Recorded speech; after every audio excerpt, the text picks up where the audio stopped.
Hello everyone, welcome back to the YouTube channel and today video हम second sum करने वाले हैं। So second sum में के ऊपर ध्यान रखिए।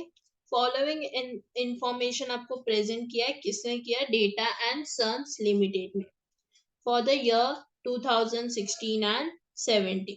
अभी आपको एस्टिमेटेड ईयरली प्रोडक्शन दिया है, that is 30,000 units. Estimated cost per unit आपको दिया है, जैसे कि raw material 5, wages 3, overheads 2 and selling price is 12। तो ये कॉस्ट शीट में हमें मदद मिलने वाली है ये चीज। अभी यहाँ देखो, अभी आपको यहाँ देखना है कि वीक्स में है या फिर मंथ्स में है।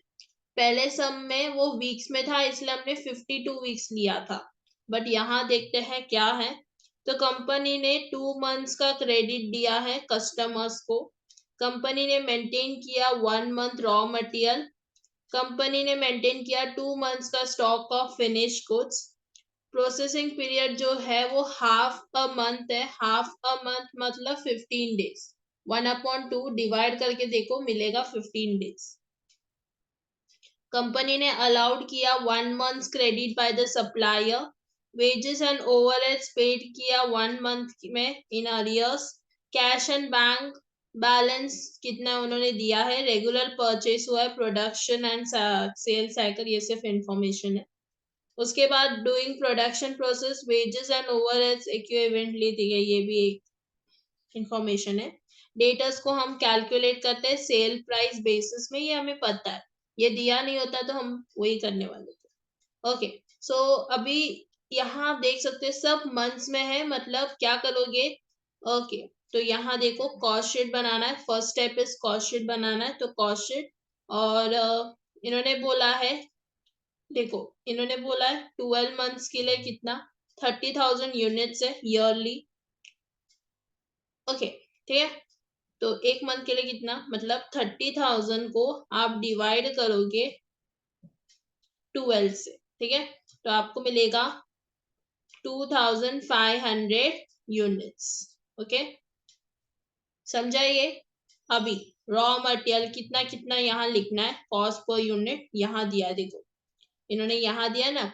रॉ मटेरियल 5 है, वेजेस 3 एंड ओवरहेड्स इज 2। तो लिखो वैसे ही, रॉ मटेरियल 5, लेबर मतलब वेजेस एक ही होते हैं 3 एंड ओवरहेड्स इज 2। इसको प्लस करोगे तो मिलेगा 10। ओके, और उन्होंने प्रॉफिट या फिर सेलिंग प्राइस दिया है, क्या सेलिंग प्राइस दिया है, दैट इज 12। ओके, 12, तो 12 माइनस 10 करोगे तो 2 आता है। 2 क्या आपका प्रॉफिट है। समझा ये? ओके, सो 2,500, ये जो अमाउंट है 5 से आप मल्टीप्लाई करोगे तो कितना आता है, 12,500। कैलकुलेटर ले लो, मैं आपको एक स्टेप बताती हूँ, उसको कर। कैलकुलेटर ले लो, कैलकुलेटर में डालो,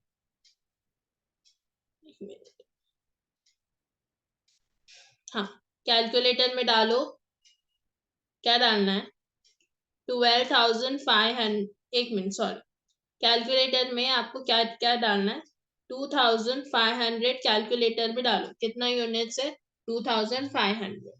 उसके बाद 2 बार मल्टीप्लाई का बटन क्लिक करो। ओके, फिर 5 डालो, कितना आता है, 12,500 इजिकल टू क्लिक करने के बाद ये आता है। कुछ भी बटन क्लिक नहीं करना है, 3 लिखना है सिर्फ, और फिर से इजिकल टू बटन क्लिक करो तो क्या आता है, यहाँ लिख दो। फिर 2 लिखो, फिर से इजिकल टू क्लिक करो, करते जाओ। फिर 10 लिखो, फिर इजिकल टू बटन क्लिक करो, 2 लिखो, इजिकल टू बटन क्लिक करो, और आंसर्स लिखते जाओ। ठीक है, ट्राई करो बच्चा। तो इफ तुमने ऐसे किया तो यहाँ आएगा, आपने ऐसे किया तो 7,500 आएगा।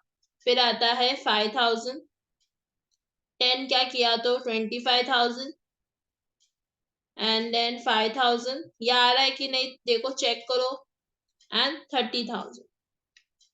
समझा ये? अभी वर्किंग नोट, यहाँ तक कॉस्ट शीट कर दिया, टेंशन नहीं। अभी वर्किंग नोट देखना है। Stock of raw material, raw material का अमाउंट कितना है, 12,500, ये वाला। ठीक है, लिखो 12,500, 12,500। Do you want to change my pen? चलो चेंज करते, दूसरे पेन से लिखते, ठीक है। 12,500, ओके। ना मल्टीप्लाई करोगे, अभी इसके ऊपर क्या एडजस्टमेंट दिया है वो देखो। Company maintains 1 month stock of raw material. Company क्या मेंटेन की है? 1 month stock of raw material. मतलब क्या करोगे? इंटू 1 करोगे, यस। तो कितना आता है? 12,500 ही आता है ना। स्टॉक ऑफ WIP, इसमें पहला आता है रॉ मटेरियल जो हमें पता है 12,500 इंटू 1, इंटू क्या आएगा? इंटू देखो, इंटू 1 तो आने वाला है वो पता है, ओके। बट यहाँ देखो इन्होंने क्या बोला है, इसमें देखो ये मेन चीज है, 4th पॉइंट को स्टार मार्क करके रखना। The processing period is half a month. Half a month मतलब 15 days, yes, that is 1/2, okay, half the month. अभी क्या करोगे आप लोग? तो यहाँ देखो जहां हमने अभी लिखा है ना, रॉ मटेरियल 12,500 इंटू हाफ करोगे, ओके। तो आपको मिलेगा 6250, ओके। वेजेस एंड लेबर कितना है इधर? That is labour 7,500, okay, 7,500। इधर भी आपको हाफ ही क्लिक करना है ना। वेजेस एंड लेबर के ऊपर एडजस्टमेंट में भी इन्होंने यही बोला है ना, वेजेस एंड आप पेड 1 month इन अरियर, मतलब ये आउटस्टैंडिंग है, ओके। बाय द वे चलो हाफ हाफ ही करना है सब, ओके। तो 7,500 इंटू हाफ। देखो उन्होंने आउटस्टैंडिंग का बताया और कुछ वेजेस और इसके बारे में नहीं बताया, तो हाफ हाफ ही लेना है। और उन्होंने प्रोसेसिंग पीरियड बोला है हाफ, तो इसलिए इधर हाफ हाफ ही लेना है। तो 7,500 का हाफ निकालोगे, उसके साथ मैंने आपको बताया था कि रॉ मटेरियल 100% तो होता है, बट वेजेस जो है 50-50% के होते, ये मैंने आपको बताए थे, यस। इंटू 50% करोगे तो आपको मिलेगा कितना? 1875 मिलेगा। ओवरहेड्स, ओवरहेड्स कितना है? कॉस्ट शीट में देखो 5,000 है, लिखो इधर 5,000, 5,000 लिख दिया। उसका हाफ, प्रोसेसिंग पीरियड वाला हाफ याद रहना। अभी इसका 50% निकालो तो कितना मिलता है? 1250।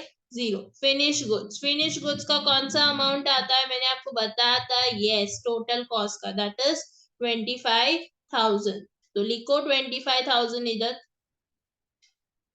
25,000 इंटू फिनिश गुड्स का कुछ दिया है क्या? फिनिश गुड्स या यहाँ दिया, देखो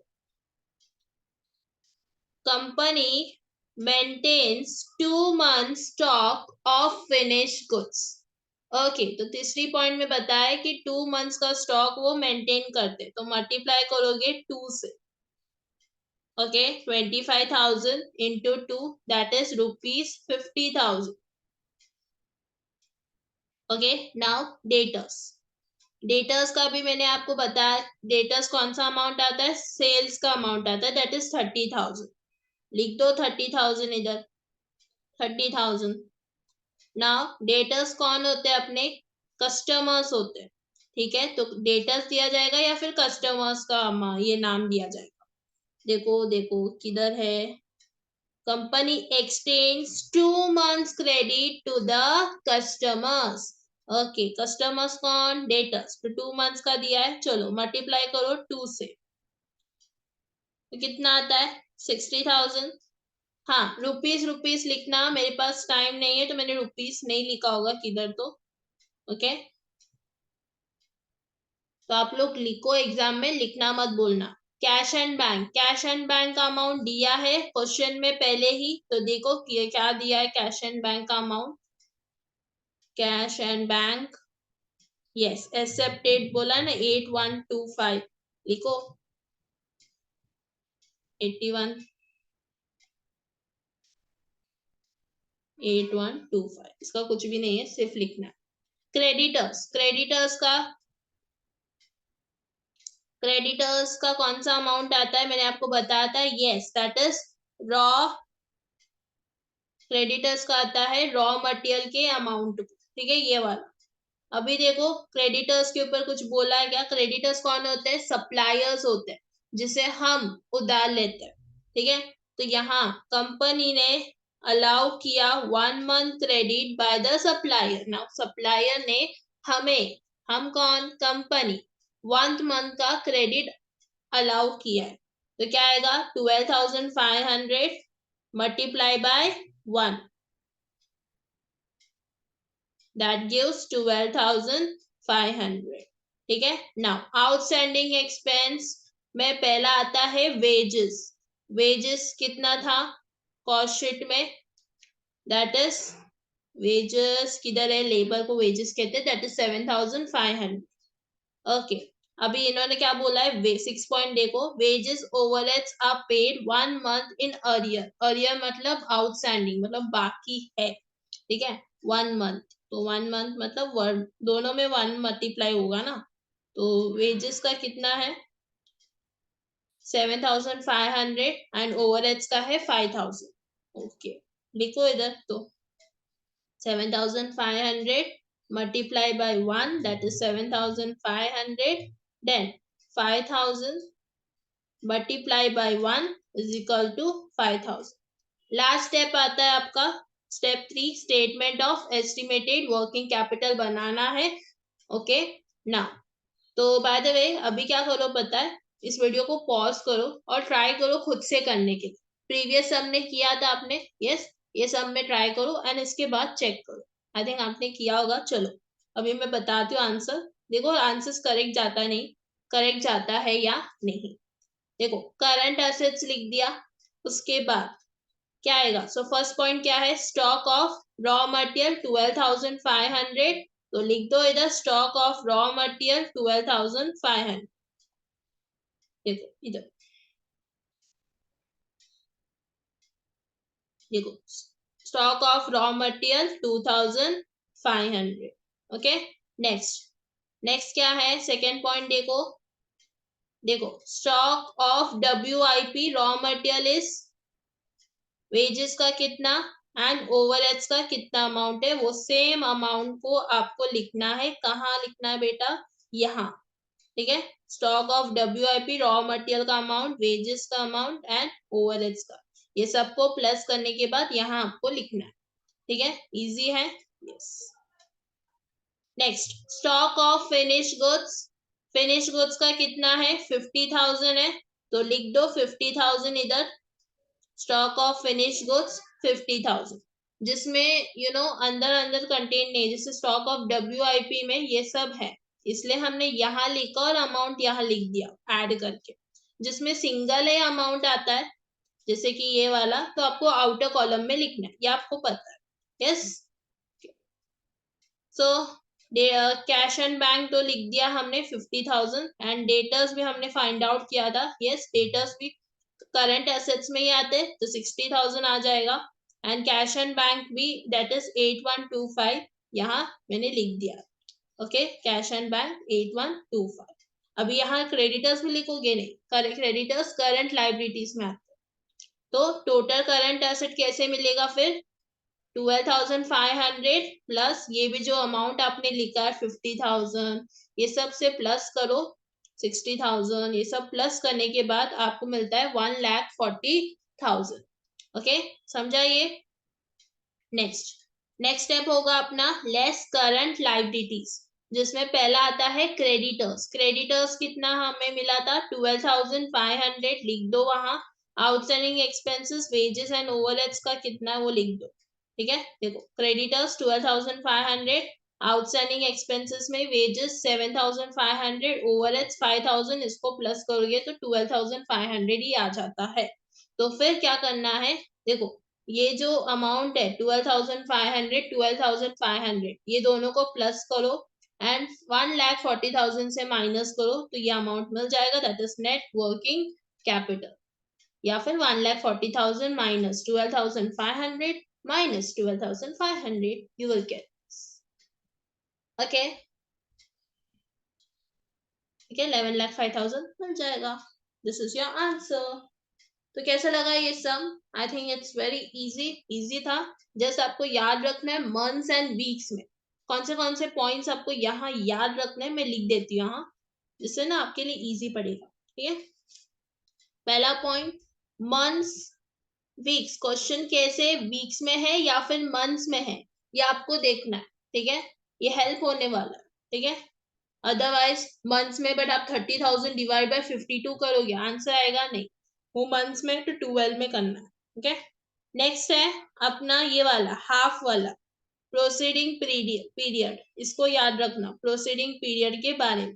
तो मैंने यहाँ वर्किंग नोट में सेकेंड एडजस्टमेंट किया था, यस, ओके, जिसमें हाफ हाफ से मल्टीप्लाई किया, या ओके, तो ये याद रखना हाफ हाफ क्यों मल्टीप्लाई किया, क्योंकि प्रोसेसिंग पीरियड का था। ओके, तो ये स्टॉक ऑफ WIP में अप्लाई होता है। ना रॉ मटेरियल में 100% होता है, ये भी याद रखना, सेकेंड पॉइंट में लिख देती हूँ। थर्ड पॉइंट देखो, जब भी आप स्टॉक ऑफ WIP ढूंढते हो तो पहला आता है रॉ मटेरियल। रॉ मटेरियल का 100% होता है, तो टेंशन नहीं है आपको, उसमें कुछ भी मल्टीप्लाई करना नहीं है। बट लेबर का जो होता है वो 50, लेबर या फिर वेजेस कह सकते हैं, 50% होता है। एंड ओवरहेड्स कितने होते हैं? 50% होते हैं। ठीक है, ये आपको याद रखना, ये चीज बहुत इंपॉर्टेंट है, बच्चे यहाँ मिस्टेक करते हैं। तो ये रहा मिस्टेक्स जो मैंने आपको बताया नीचे कहाँ मिस्टेक हो सकती है, और सब कुछ नहीं। और एक चीज है, कैश एंड बैंक का बैलेंस जो है वो दिया जाता है, कैश एंड बैंक का अमाउंट जो है वो दिया जाता है, आपको सिर्फ सेम टू सेम लिखना है। ओके, आपको यहाँ फाइंड आउट नहीं करना। तो आई थिंक आपको यहाँ तक क्लियर है। मैंने इंपॉर्टेंट भी चीजें नीचे लिख दी है, आप ये PDF को डाउनलोड करके वहां रेफर कर सकते हो कि क्या क्या चीजें आपको देखनी है। ओके, आई थिंक आपको यहाँ तक क्लियर है, समझा है। नाउ अर्लियर्स आता है ना, ये अर्लियर का शब्द, इसको समझ जाना, ये जब भी अर्लियर आता है, this one, okay, just a minute.